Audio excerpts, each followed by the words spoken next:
any other funds requested from the agency is a scam. And if y'all know me, you don't know me no gatekeep. Talk truth.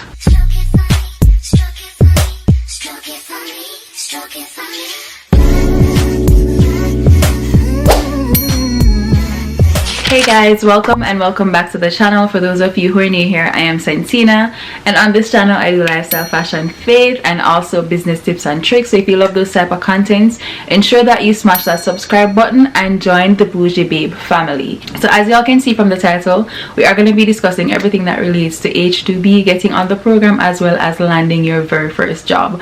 So a lot of persons have been reaching out to me on multiple platforms, Instagram, TikTok, and majority of the questions were related to H2Bs. So I've had encounters where persons are literally stating that I am gatekeeping and I don't give enough information regards to persons that are actually interested. And if y'all know me, you don't know me no gatekeep. Talk truth, I'm gonna gatekeep. Anyways, we're going to dive right into it. So let's talk about the H2B program. What exactly is it?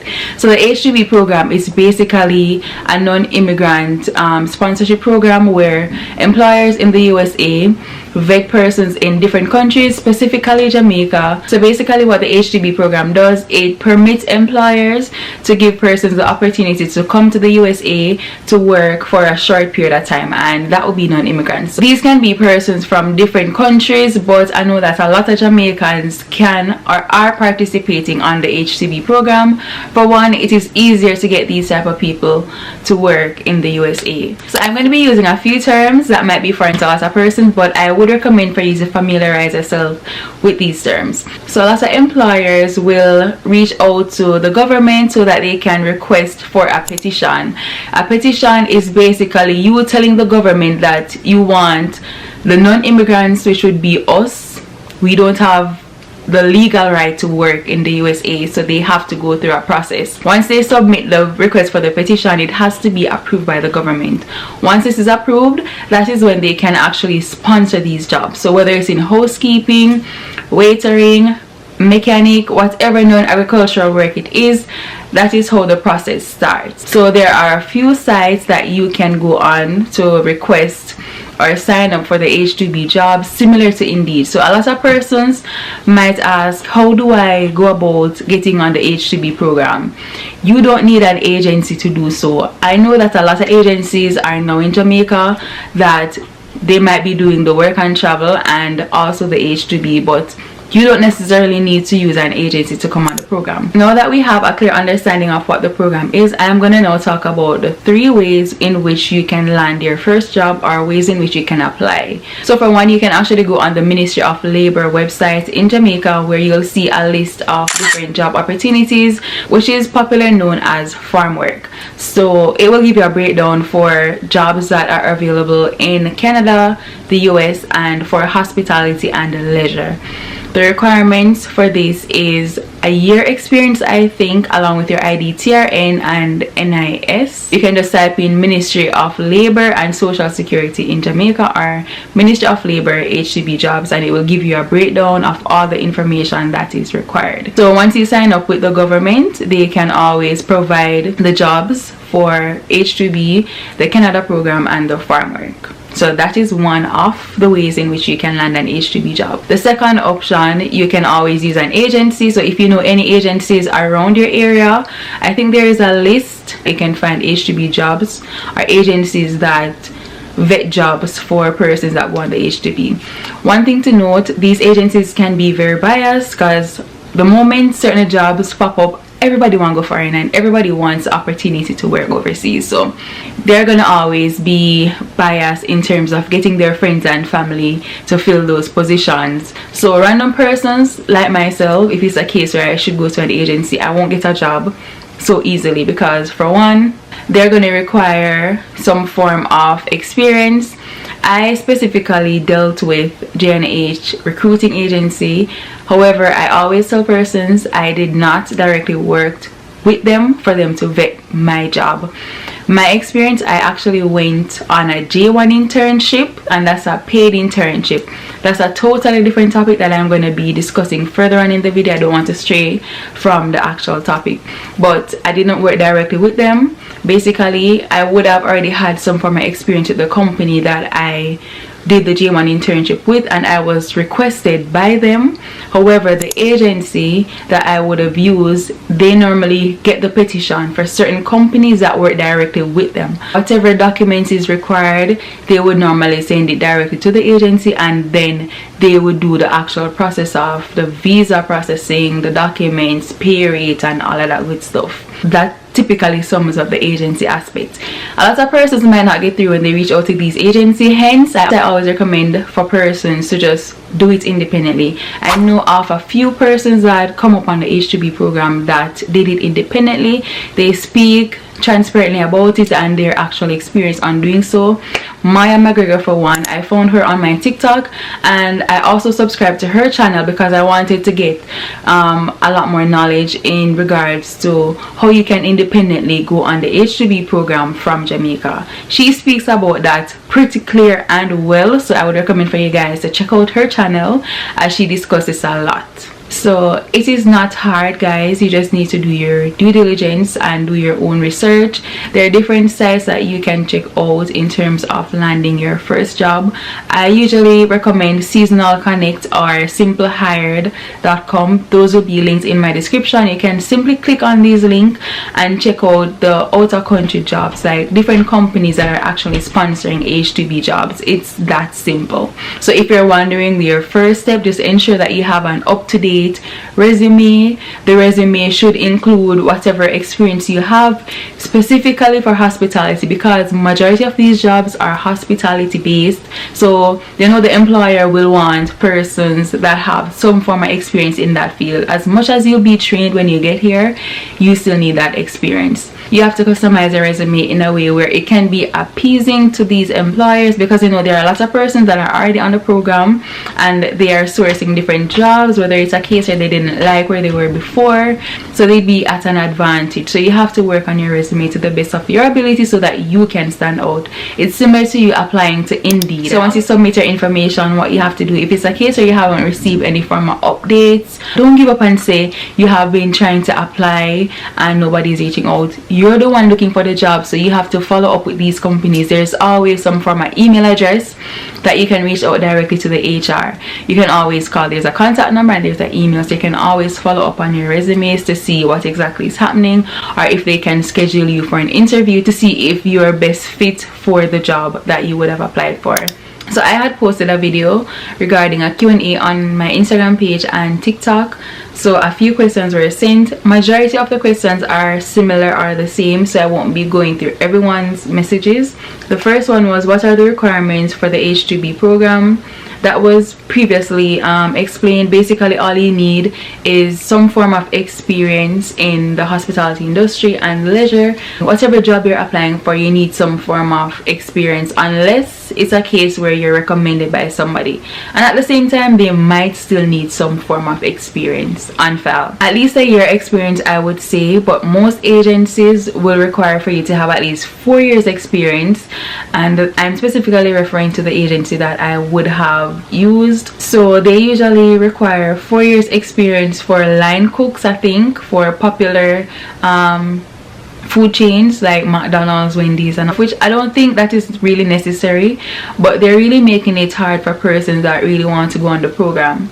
So if it's a case where you have work and travel experience in cooking, housekeeping, those, I think you would stand at an advantage. So not a lot of requirement is needed. I feel like if you have some form of educational background or skill in hospitality and tourism for whichever position you're applying for, that would be ideal, as most of these companies are, I would say, hospitality based. So in cooking, housekeeping, waitering, serving, I feel like those experience you will stand an advantage regardless of the job post that you're applying for, especially if it's a case where you have already participated on work and travel or any of those work abroad program, I feel like you'd stand out as opposed to other persons that wouldn't have any form of experience. If you have experience in the hotel industry as well in Jamaica, that is also a plus. So I feel like those would be a few requirements for the H2B program, but it's not that tedious as persons think. You have persons that don't even have experience and they actually come up on the program based on recommendations from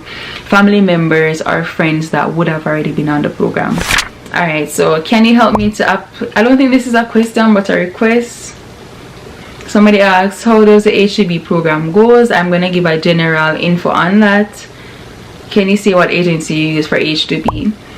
Alright, majority of the questions are similar. So in terms of agency, it's J&H Recruiting. However, I did not specifically use this agency to vet the job for me. So I did not apply it traditionally, like, you know, you'd have persons that would go in with their resumes and ask if there are job postings or any form of job availability. I didn't do anything of that sort. So I've studied hospitality and tourism management, and I have been participating on the work and travel program. Then I started the J1 internship, which is totally different from work and travel.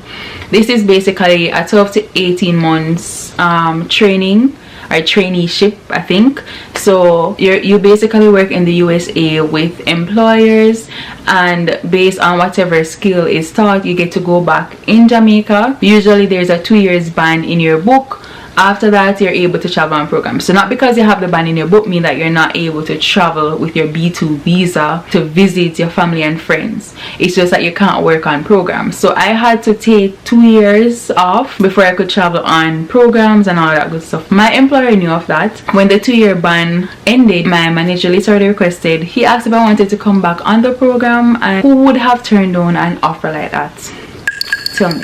So that is how I transitioned from the J1 internship to the H2B. So if it's a case where you're working with a company and you're doing J1 internship or work and travel, as long as they do the H2B program, they can always request for you to come back on the H2B program as long as they have that opening or availability for you. When people say what agency did you use and I say J&H Recruiting, and then they reach out to them and they don't get any from a job posting or any good information, I'm like, I already mentioned I didn't get them to vet the job for me. So my process is totally different. Like, I had somebody literally cussing me out saying I am not giving them any information, or nobody wants to talk about the agency or how they come on the program. Like, everybody's experience is totally different. I can only tell you about my specific experience, and I can't tell you other stuff that I don't know of. I'm not that type of person, and I don't want anybody to feel as if I am trying to lead them in the wrong way. So whatever I am sharing right now is based on my actual experience, as well as knowledge that I would have gained from doing my ground research on the H2B program. That is it. Hi there, do you mind sharing with me the process for the H2B? I am already a B2 holder. So if you're a B2 holder, I think that is the visa that you would get for visiting.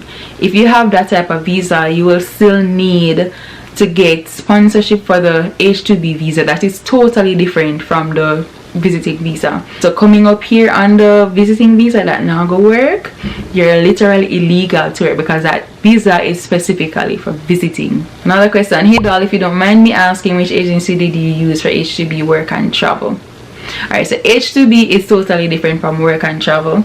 For work and travel, what agency did I use? Work and travel has been a while. Oh, work and travel, I used J&H Recruiting. I used J&H Recruiting for my last J1 work and travel, and that was in Sandestin. They do H2B and work and travel. There are different companies that you can also use for work and travel. So I'm not sure if I answered your question, but H2B is different from work and travel, but I would have used J&H Recruiting. So lots of persons have sent some DMs and questions in regards to the name of my company and where I'm located. Now I feel like that is kind of private information that I personally do not wish to share on the internet. This is not me gatekeeping, and I was able to share how I felt about answering those questions. I will not ignore the messages that are sent, but I will not be sharing my company's information on my social media platforms. I will show videos and stuff like that, but you have a lot of persons that are also on the program that do not wish to show their faces or their personal information on here, and I have to respect their privacy as well as mine. Next question: how do you cope being away from loved ones? The internet plays a vital role in our lives today, especially for long distance family, friends, your partner, whatever. So while it is hard being away from family and friends, the fact that I'm able to talk to them on video calls or audios on a daily basis or whenever I feel, I don't get to talk to them or see them that often while I'm in Jamaica. I'm already at a distance from them, so it's always talking over the phone, video calls and all of that. So it's kind of, you know, decent. So it's not a case where it's something that I have to adjust to. My coping mechanism would be through video calls, audio calls and all that good stuff. So yeah. So for the persons that would have been successful in landing their first H2B job independently, a lot of persons might be thinking, what is my next step and what exactly should I do? Who pays for the visa? How much does it cost? Should I be paying agencies? All of that nitty-gritty. So as soon as you have landed your job, if it's a case where you're working with an agency, so for the most part, some companies might ask or request for you to pay for your visa voucher, and the moment you arrive in the USA, you'll be reimbursed by the company. The only money that you should be paying or spending is for the visa. So any other funds requested from the agency is a scam. You should not be paying any form of funds or anything like that. And also the H2B program is totally free of cost. So once you're working with an agency and they start telling you that you are required to pay registration fee or whatever type of fee, that is a scam. You should not be paying any form of money for that, because usually the company would have already paid them. It's just for them to process the application for the visa. In regards to travel arrangements, that is usually done by the company. So the airfare and travel allowances, that is usually sent to you by the employer that you'll be working with. Once you arrive in the USA, you are entitled for a refund in terms of your visa application. So everything else should be running smooth. You shouldn't have to worry about paying any form of program fee or anything like that. I have a lot of persons that would have reached out with agencies that would have requested for them to pay program fee like it's work and travel. It's not work and travel. It's literally a free program and you're not entitled to pay any form of money, like nothing at all. Sometimes they'll ask you as well to do some form of medical because that is required for the visa. If it's a case where you would have already traveled on work and travel, or you have your regular visa, you have not been denied any form of visa before, you wouldn't be required to go to the embassy to apply for the visa. Usually the agency would be required to just take the book and have it submitted. So if it's a case where you're approved, there is no form of discrepancies with your book, then you should get your visa for the H2B. And yeah, it's time to travel. That would typically sum up your first travel on the H2B program. Working independently, usually the company will send you all the documents, so you're basically your own agency. So going for the visa, if they don't send you the money, basically you pay for the visa, and once you arrive in the USA, they'll reimburse you just the same. Your travel arrangements will be done by the HR personnel as well. Once your book is sent, I think it normally takes 2 to 3 weeks. Sometimes it can be up to a month depending on the time frame as to when it was sent. So a quick side note, if it's a case where you have not held a visa for yourself, whether it's a visiting visa, you've never traveled to the United States before, if it's your first time on the H2B program, you have successfully landed the job, you got your sponsorship, and it's time for you to get the visa, you will be required to go to the embassy to face the personnel before you can actually get that visa. If it's a case where you would have already traveled, you haven't been denied any visa at all, then you would not be required to go face to face, and that is a good part. You basically pay a DHL fee and it will be sent to whether it's a post office or the DHL office, and that's it. That's basically it. In terms of tips and tricks for the H2B program, what I would recommend is to ensure that you have an updated resume and ensure that whatever experiences you have, they are related to some form of hospitality and tourism experience. They can see that you have some form of experience in that field and you'd be able to actually land a job in that aspect.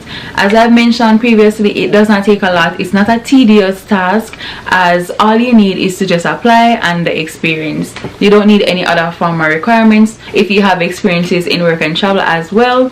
And also for persons that would have been working in the hotel industry in Jamaica, the restaurant industry, you have tons of experience. So for persons that are cooking, housekeepers, housemen, any form of experience that you have in the hospitality industry, I feel like those are ideal. So that will just put you way above persons that don't have those type of experiences. Everybody wants to come on the program, and I really would wish that we have companies that would overlook persons that don't have any experience and choose persons that have a great work ethics, whether they have the experience or not, being that they're gonna train you regardless. So whether you have the experience or not, you're gonna have to do the orientation and you're still gonna have to be trained by these companies as well. However, that's not how it works in the real world. I do implore for anybody that is interested in the H2B program to check out these sites so that you can land your first job and apply as well. Ensure that you're following up once you have submitted the resume. I will be recommending y'all to this video. So for persons that are constantly asking about H2B recommendations, tips, all of that good stuff, this will be the video that I'm going to recommend. So I don't want anybody to be coming in the comment section, whether that's on Instagram or TikTok, saying that I don't provide adequate info. I feel like this is adequate enough. This is all that I know. So just do your due diligence and do your research. And yeah, if I've missed anything, let me know in the comment section. If you have any additional questions, leave them in the comment section. For my bougie gang, this might not be an interesting vlog for you as all are interested in the lifestyle content, but ensure that you drop H2B and 2 yellow hearts in the comment section so that I can know that this was actually interesting and you had learned something from it. So I was hoping to do a little video where I had persons that come on the program to share their experiences, but y'all know not everybody wants to be on social media, so this is the only way I can portray the information that I know of and my actual experience. But I had done a video with a few persons that literally spoke about their experience. I think it's the H2B something. I'm gonna put it somewhere on the screen, and they were able to share their experience vividly. So y'all can go ahead and watch that video so that you can get more light on the H2B program itself and each individual person's experience. So I'm going to be documenting my journey here in the USA. I don't feel like I had done enough videos or contents that was related to H2Bs, and for persons that are actually on the H2B program, I know a few. Ensure that when you're tagging your videos, you include H2Bs in the tags and the topic so that I can find those videos and other persons that are interested, because I don't feel like there's much content on YouTube in regards to H2B vlogs and stuff like that. I feel like it is more on TikTok. Anyways, I'm about to close out this video right now. I really do hope that you had enjoyed watching and it was insightful. Don't forget to like, share, and comment your thoughts in the comment section. Until next time, see y'all in the next videos. Bye.